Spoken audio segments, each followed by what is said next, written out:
எனக்கு கொஞ்சம் கோல்டு, அதனால் வந்து வாய்ஸு இந்த மாதிரி இருக்குது, வேறு ஒன்றும் இல்லை. இந்த வீடியோவில் வந்து நம்ம என்ன பார்க்க போகிறோம் அப்படின்னா, வித்தியாசமான படங்கள் வரிசையில் வந்து இந்த வாட்டி ஒரு சவுத் கொரியன் வெப் சீரிஸை வந்து பார்க்க போகிறோம். இது வந்து ஒரு ரொமான்டிக்கல் த்ரில்லர் மூவி அப்படின்னு சொல்லலாம். ஒரு ட்ராமா கலந்த ஒரு த்ரில்லர் சப்ஜெக்ட் அப்படிங்கிற மாதிரி சொல்லலாம். பிக் பாஸ் அந்த விளம்பரத்தில் கூட இது வந்துருந்துச்சு. நெட்ஃப்ளிக்ஸோட விளம்பரம் பார்த்தேன். பிக் பாஸில் வந்து கொடுத்துருந்தாங்க. அதில் அவங்க அந்த ட்ரெஸ்ஸை போட்டுக்கிட்டு அணிஞ்சிக்கிட்டு வந்திருந்தாங்க. அந்த படத்தோட அந்த வெப் சீரிஸோட விளம்பரம் மாதிரி ஒரு விளம்பரம் வந்துச்சு. அதை பார்த்தோன்னே எனக்கு இந்த ஐடியா, ஸ்குவிட் கேம் சீசன் 2 அந்த விளம்பரம். ஸ்குவிட் கேம் சீசன் 1 பற்றி தான் இந்த வீடியோவில் நம்ம வந்து பார்க்க போகிறோம். இந்த விளையாட்டை ஸ்குவிட் கேம்னு சொல்லுவாங்க. ஃபர்ஸ்ட் ஆஃப் ஆல் இந்த வெப் சீரிஸோட ஒன்லைன் என்ன அப்படின்னா, இதை வந்து நான் 2 விதமாக நான் பார்க்குறேங்க. அந்த ஒன்லைனை ஒன்று வந்து ஹீரோவோட விதத்துலேருந்து பார்க்குறேன், இன்னொன்று வந்து வில்லனோட விதத்துலேருந்து பார்க்குறேன். வில்லனோட விதத்துலேருந்து இந்த ஒன்லைனை நீங்கள் பார்த்தீங்க அப்படின்னா, அதிகமாக பணம் வச்சுருக்கக்கூடிய வில்லன்.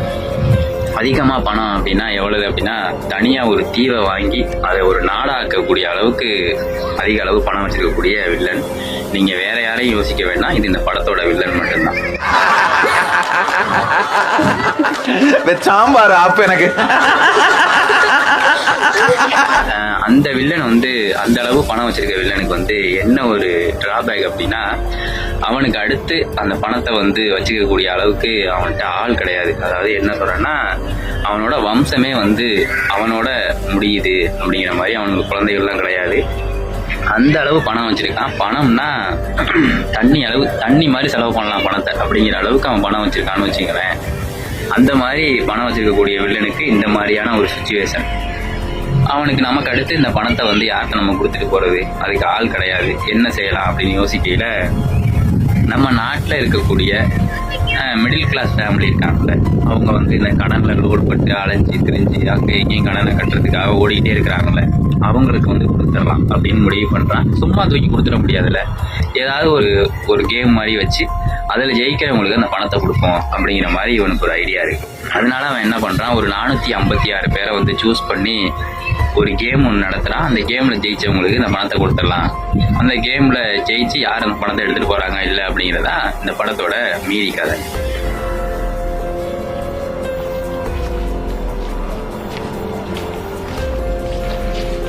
இது ஒரு பாயிண்ட் ஆஃப் வியூலேருந்து நீங்கள் பார்த்துக்கங்க. 2வது பாயிண்ட் ஆஃப் வியூலேருந்து, ஹீரோவோட பாயிண்ட் ஆஃப் வியூலேருந்து இந்த ஒன்லைனை நீங்கள் எப்படி பார்க்கலாம் அப்படின்னா, ஹீரோ மிடில் கிளாஸ் ஃபேமிலி, அதிக அளவு கடன் வாங்கி வச்சுருக்கான். எந்த அளவு கடன் வாங்கி வச்சுருக்கான்னா, கடன்காரங்கெல்லாம் இவங்க போட்டு தள்ளிடலாம் அப்படிங்கிற அளவுக்கு சுற்றிட்டு தெரியாதுங்க. அந்த அளவுக்கு அவன் கடன் வாங்கி வச்சுருக்கான். இவனுக்கு என்ன ஒரு இதில் பிரச்சனை, இன்னொரு பிரச்சனை என்ன அப்படின்னா, இவன் மனைவி வந்து இவனை விட்டு போயிடுது. ஒரு குழந்தை ஒன்று இருக்குது. அந்த குழந்தைய அழைச்சிக்கிட்டு வேற ஒருத்தனை போய் கல்யாணம் பண்ணிடுது. டைவர்ஸ் ஆகிடுது. ஒரு குறிப்பிட்ட நாள் மட்டும்தான், நல்ல நாள் பெரிய நாள் மட்டும்தான் வந்து இந்த பிள்ளைய பார்க்கலாம் அப்படிங்கிற மாதிரி கோர்ட்டு வந்து தீர்ப்பு கொடுத்துருக்கு. இந்த கண்டிஷனில் இந்த குழந்தையும் இந்த நல்ல நாள் பெரிய நாள் கூட பார்க்க முடியாத அளவுக்கு அவங்க போய் ஒரு யூஎஸில் போய் செட்டில் ஆக போகிறாங்க அந்த ஃபேமிலி. அப்படிங்கிற கண்டிஷனில் இந்த பணம் இருந்துச்சு அப்படின்னா அந்த பிள்ளையை நானே வளர்க்கலாம்ல அப்படிங்கிற மாதிரி அவன் மன ரீதியாக ரொம்ப கஷ்டப்படுறான்.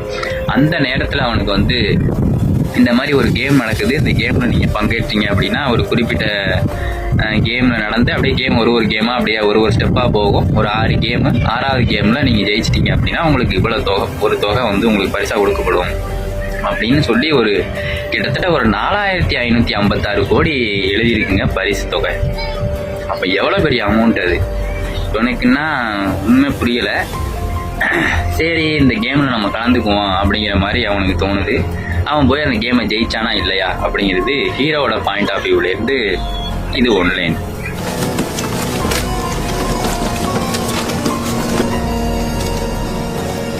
இவன் என்னடா 2மே வந்து ஹீரோ வில்லன் அப்படின்னு 2மே சொல்கிறானே, 2 பேருமே நல்லவங்க மாதிரி தானே தெரியுது அப்படிங்கிற கன்ஃபியூஷனோட தான் நான் படத்தை பார்த்தேன். நீங்களும் அதே கன்ஃபியூஷனோட இந்த கதையை வந்து கேளுங்க.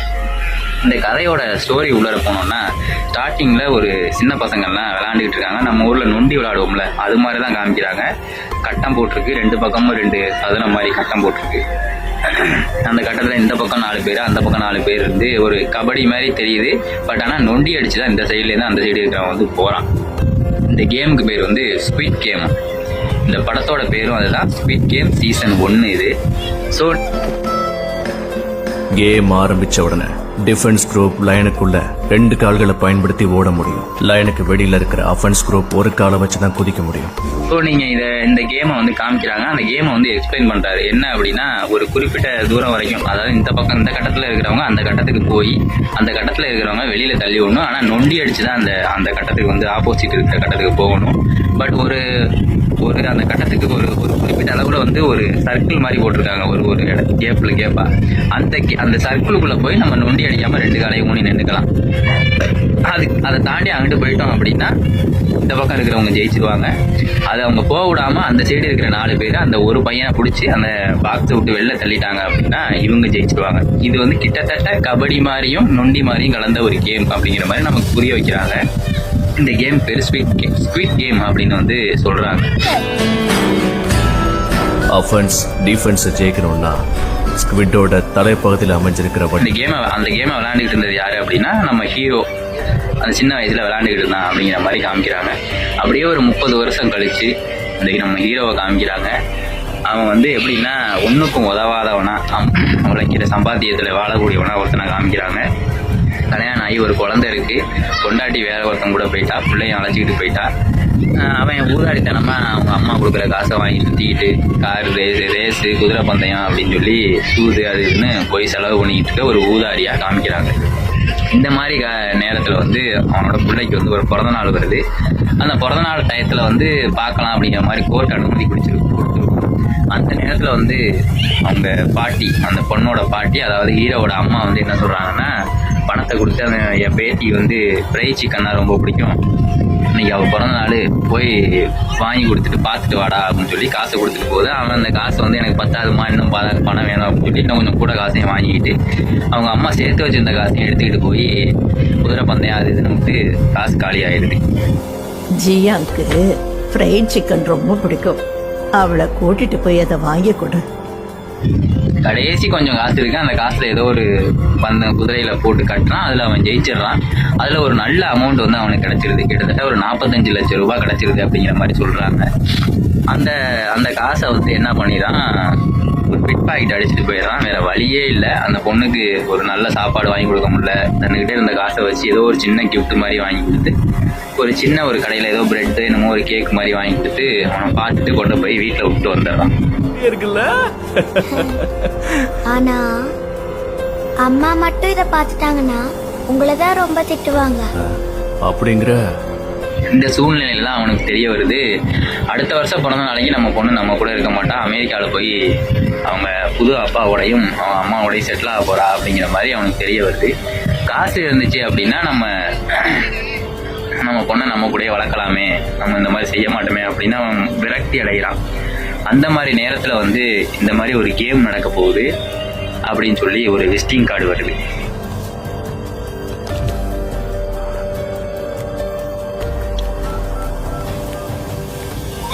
கடைசியாக அந்த கேமுக்குள்ளேயும் போயிடுறாங்க. கிட்டத்தட்ட 456 பேர் வந்து அந்த கேமுக்குள்ளே போகிறாங்க. 1லேருந்து 456 வரைக்கும் நம்பர் கொடுத்து ஒருத்தருக்கும் டிஷர்ட் கொடுக்குறாங்க. இவன் வந்து 456வது ஆள். நைட்டு ஒரு இடத்துக்கு வந்துருங்க, உங்களை கார் வந்து பிக்கப் பண்ணிடும், அங்கேருந்து நீங்கள் நேராக நம்ம கேம் ஸ்பாட்டுக்கு போயிடலாம் அப்படிங்கிற மாதிரி ஒரு ஃபோன் கால். அந்த ஃபோன் கால் முடிஞ்சோடனே நைட் அவன் சொன்ன இடத்துக்கு போயிடுறாங்க. ஒரு வேன் மாதிரி வருது, அந்த வேனில் ஏறிக்கிறாங்க. உள்ளே அந்த போனோடனே அந்த வேனு ஒரு புகை மாதிரி போடுறாங்க. அதோட எல்லாருமே மயக்கமாயிடுறாங்க. அதோட கண் விழிச்சு பார்த்தா எல்லாருக்கும் ஒரு பெட்டு கொடுத்து 456 பிளேயர்ஸ் வந்திருக்காங்க அப்படின்னு சொல்லி ஒரு ஆடிட்டோரியம் மாதிரி இருக்குது. அதில் வந்து கண் விழிச்சு பார்க்குறாங்க.